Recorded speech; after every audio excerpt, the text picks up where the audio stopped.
Ngaran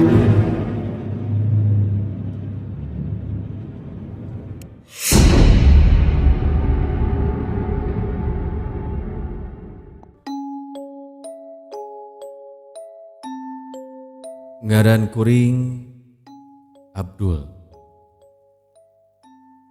Umur kuring 18 tahun. Basa kuring ngalaman kejadian ieu. Kuring nyaeta budak bungsu. Tina 3 adi lanceuk. Lanceuk kuring dua nana geus digarawe jeung geus kulawargaan. Iwal kuring sorangan anu masih keneh lalagasan jeung can boga gawe harita mah. Nepikeun ka hiji poe indung kuring dipangmeulikeun hiji imah kuno jadi lanceuk kuring. Cenah lanceuk kuring menang imah anu hargana kasebut murah. Lebar cenah lamun teu dibeuli. Imahna aya di daerah Bubukitan anu aya di daerah Padalarang. Kaayana lumayan hegar. Jeung jauh ti nu ramena dayeuh. Anu tungtungna kuring jeung indung kuring pindah ka imah anyar eta.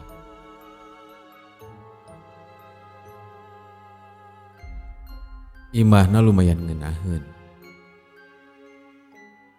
Teu gede teuing tapi cukuplah jang dicicingan ku kuring jeung indung kuring. Katambah deui sababaraha parabotan geus nyampak di eta imah. Bentuk imahna mah teu kasebut imah zaman kiwari. Siga wangunan imah zaman baheula anu sok aya di lembur-lembur. Nyaeta kamar mandina anu misah.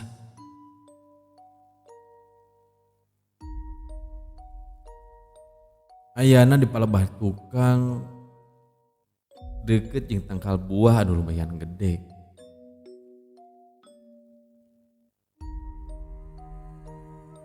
Cenah mah imah eta teh meunang ngalelang. Tinu jadi lanceuk anu gawe di salah sahiji bank anu aya di Bandung. Singket carita kurang leuwih geus 3 minggu kuring jeung nu jadi indung nyicingan emah eta.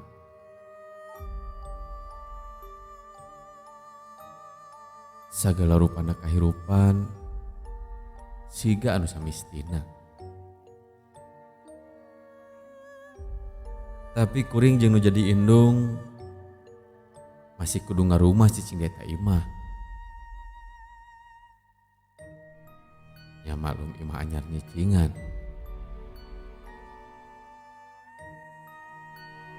Nepikeun ka hiji mangsa harita poe Kemis beurang. Indung kuring menang beja. Yen ini kuring teh gering.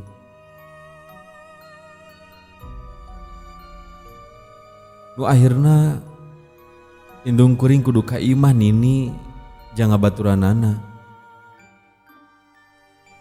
Daek teu daek ninggalkeun kuring sorangan di imah eta.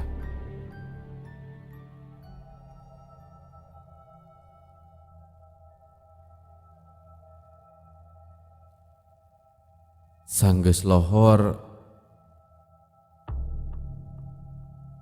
indung kuring oge indit.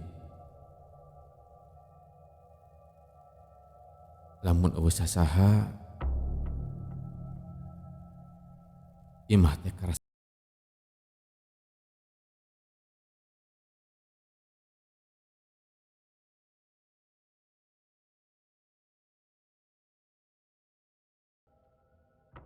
sanggeus indung kuring indit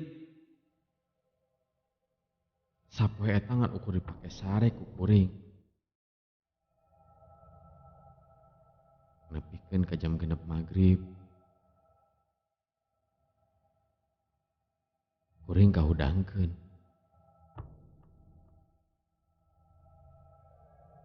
Harita kaayaan geus lumayan poe.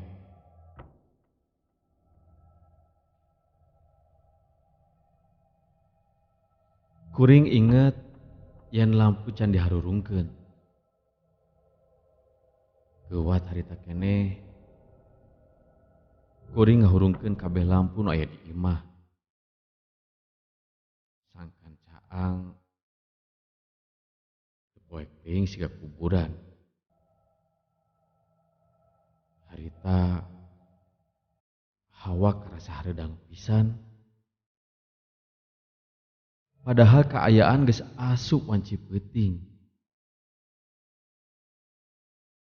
Jeung eta imah kabeneran aya di daerah bubukitan. Kuduna mah karasa tiris. Pamikir kuring meureun pedah kuring ukur sare sapopoe.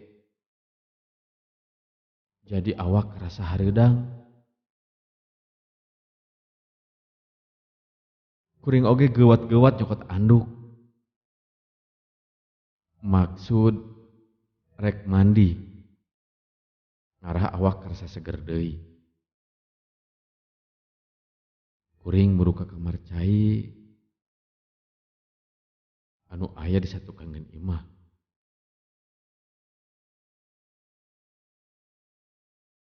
Kuring asup ka jero kamar cai anu ukuranna kurang leuwih 2x2 meteran. Di jero kamar cai aya bak cai anu lumayan gede. Karek oge kuring rek mimitian mandi, ujug-ujug astagfirullahaladzim. Kadenge aya sora anu lumayan tarik kadengena. Siga sora aya anu murag ninggang kana luhureun kamar cai.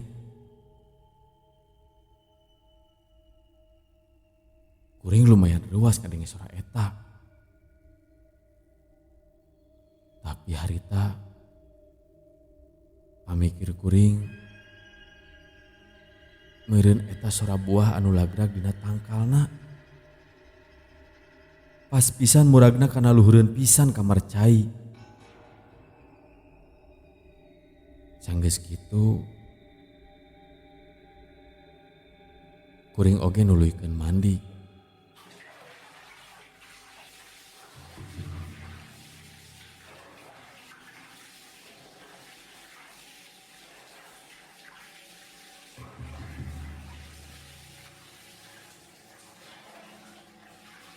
Sanggeus kuring beres mandi, kuring ngagaringkeun awak kuring make anduk anu dibawa ku kuring ka kamar cai. Anu satuluyna kuring keluar di kamar cai, tapi karek oge sababaraha lengkah kuring keluar di kamar cai. Nah kuring ngadenge siga sora keran cahaya anu ngocor.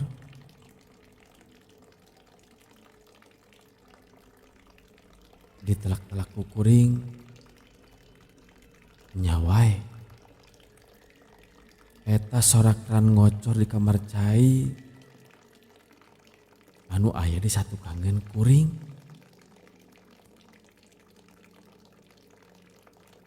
loba mikir deui. Kuring oge balik deui ka kamar cai. Anu maksud rek mareuman deui keran anu ngocor. Barang kuring asup.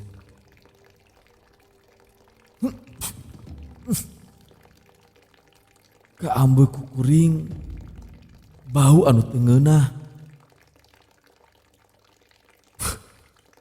Siga bau bangke atau bau runtah anu geus buruk. Anu tapuguh-puguh jol mulek di jero kamar cai eta. Harita buru-buru kuring mareuman keran anu ngocor. Tuluy gagancangan kaluar deui ti eta kamar cai. Kuring satengah lumpat indi ti eta kamar cai. Nepikeun ka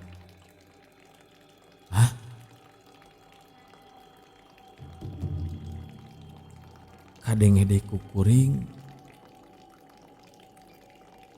eta keran cai teh ngocor deui.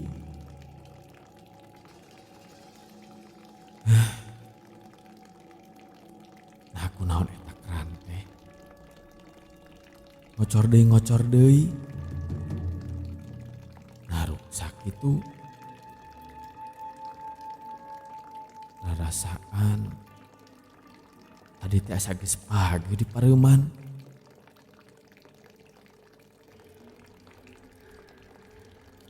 Atuh akhirna kuring balik deui ka kamar cai. Anu masih kene kaambeuk ku kuring bau anu teu ngeunah. Nyaeta bau bangke atau bau runtah anu nyegok kana irung kuring. Lalaunan kuring muka di eta kamar cai. Barang ditempo eueuh nanaon di eta jero kamar cai. Ngan ukur keran cai anu ngocor wae teu puguh. Harita ku kuring dipareumeun deui eta keran teh. Tapi bau bangke masih kena kaambeuk di jero kamar cai. Sakedapan kuring rada ngajanteng heula. Nyidik-nyidik di mana asalna eta bau teh. Nah aya baku beurit eta kamar cai kitu. Sabot kuring keur ulah ilik ka sabudeurna eta kamar cai. Astagfirullahaladzim. Kadenge deui ku kuring siga sora anu tadi. Sora anu murag pas pisan palebah luhureun suhuneun kamar cai. Harita keneh kuring luncat kaluar ti eta kamar cai. Anu maksud rek nempok kaluar palebah saluhureun kamar cai eta. Barang red kuring nempok kaluhur. Palebah saluhureun kamar cai. Kuring nempok aya hiji makhluk. Dedegana siga hiji lalaki anu keur ngadepong. Pas pisan palebah luhureun kamar cai. Awakna bodas, pias, jeung peot. Katamah ramona laleutik jeung parara enjang. Bukna curiwis jeung siga pinuku wis hungkul. Kajaba eta beungeutna ketembok ku kuring. Bias siga eueuh getihan. Pipina kemong jeung pinuku tapak bohak hungkul. Panonna ukur bobodasna hungkul anu katempok ku kuring. Jaba eta bahamna calawak. Bari ngaluarkeun cai siga acai ngabarabay.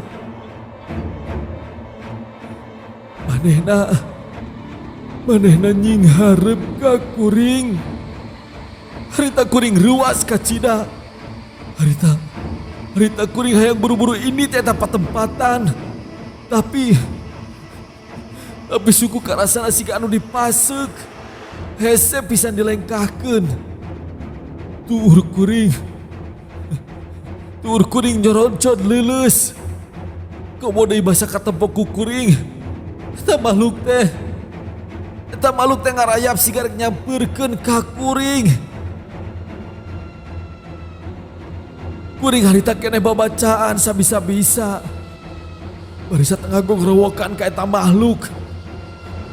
Ya harita eta makhluk balikeun awakna ka palebah kenca anu satulina ngarayap naik kana tangkal buah anu aya di sagigireunana.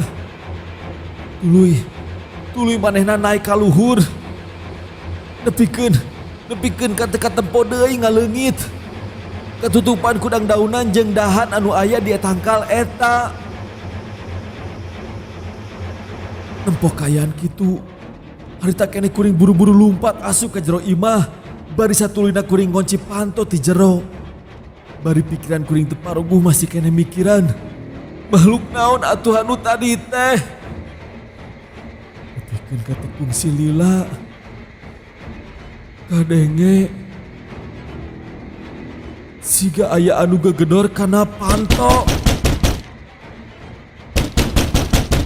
Kuring reuas kadenge siga kitu. Antara sadar jeung teu sadar, kuring ngawanikeun maneh nempo ka palebah saluran panto anu diketrok tadi. Mikir kuring, bisi anu jadi indung kuring geus balik deui. Barang panto dibuka.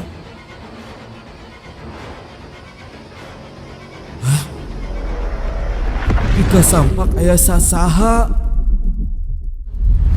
Ngalaman siga kitu beuki nambah kasieun jang kuring. Harita keneh kuring buru-buru ka jero kamar. Rek make baju anu bener. Anu satuluyna kuring indi teh eta imah.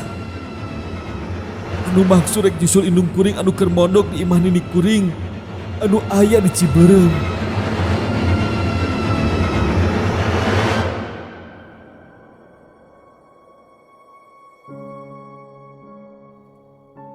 Kuring nyaritakeun kejadian anu kaalaman ku kuring kanu jadi indung jeung lanceuk kuring.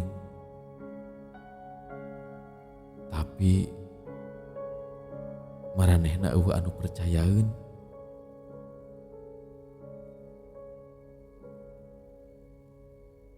Pajarkeun teh kuring ngaya-ngaya. Saknyana harita teh kuring memang tepat di panuju.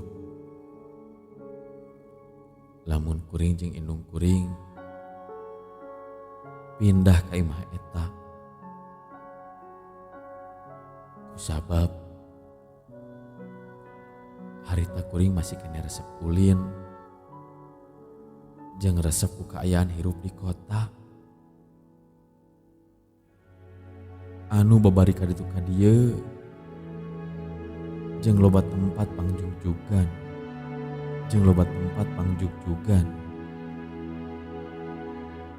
Teh siga di imah anyar eta anu tempatnya jauh ka ditu ka dieu.